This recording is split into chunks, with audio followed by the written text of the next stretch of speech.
Hi guys, and welcome back to the channel. I do appreciate that. Today let's review another RPG that came out last year.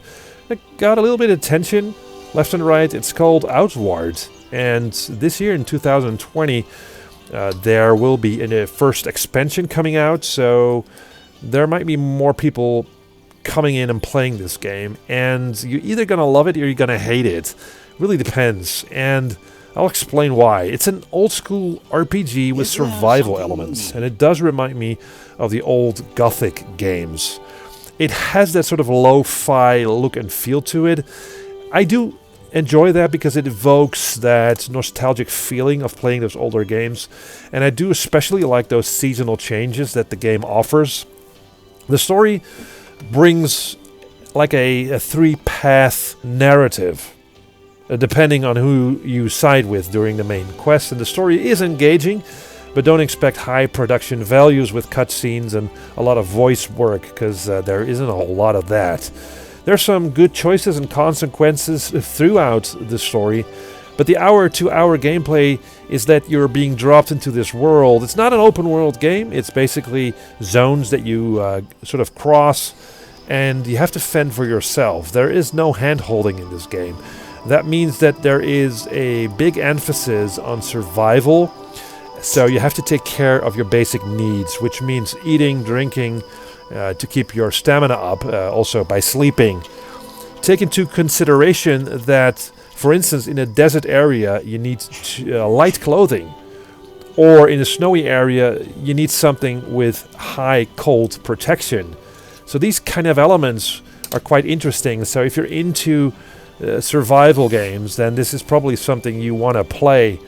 I don't think that the survival elements are very intrusive, as you need sometimes in other games you need to constantly feed yourself and drink and all that. It's not the case here.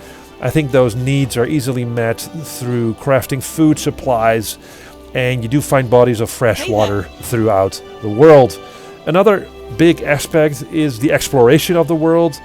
You're pretty much free to explore the zones, and navigating the world is done by identifying landmarks in the world, and there's also a little simple map you do get, but I think this is brilliant. You have to sort of explore in a pure sense of the world. We're so accustomed to following waypoints in games, and that doesn't make any sense, especially in RPGs. You just want to fend for yourself. So I like that sort of a hardcore way of finding your path through a game like that. But it also means long hauls. Like you'll be walking from one location to the next, and that can become kind of tedious at times. Fortunately, every zone has quite a bit of locations for you to explore: dungeons, caves, temples, you name it. And you might find that enemies are way too strong in a certain area, and you just have to come back later once you're strong enough. Being strong enough doesn't really mean that you need to boost your statistics in this game, but mostly you need to find or craft or collect better gear, basically. So, like weapons and armors, or you can buy various skills from teachers all over the world.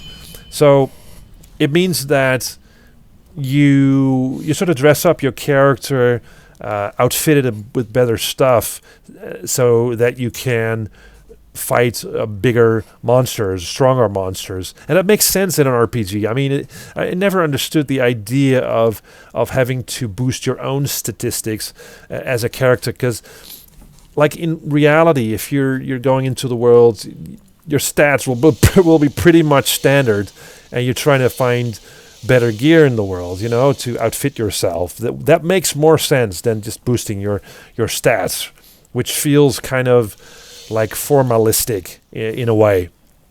Again, it's very fun to outfit your character in various ways. You can use swords, you can use axes, magic, and all kinds of weapons you'll find across the world. The combat in this game is what I would describe as Dark Souls light, which means it's stamina based, so hacking, slashing, rolling, blocking costs stamina. Interestingly, there is a dying mechanic that is not super intrusive as well. Make sure you don't die again, because then you probably lose the whole thing. But it's fun to do these little speed runs through a dungeon to get your backpack back or to get that special armor you were looking for. Again, I think this game is going to be polarizing because of the experience. You either love that, you hate that. I think this game will appeal, again, to people who love survival systems and who have a lot of patience. But if that's not you, this game is probably not for you as well. I mean, you can easily get burned out from playing this game because it moves so slowly and progress is so slowly in this game. And I actually personally, I burned out quite far into the game. I just didn't care anymore. I just didn't want to do it. I didn't want to go back to my starting position. I felt it became just too tedious. But again, if you're into survival, if you don't mind walking long distances, then this is probably something you want to check out because it is hardcore in a way. So that's what I think of Outward. So let me know what you guys think and see you next time.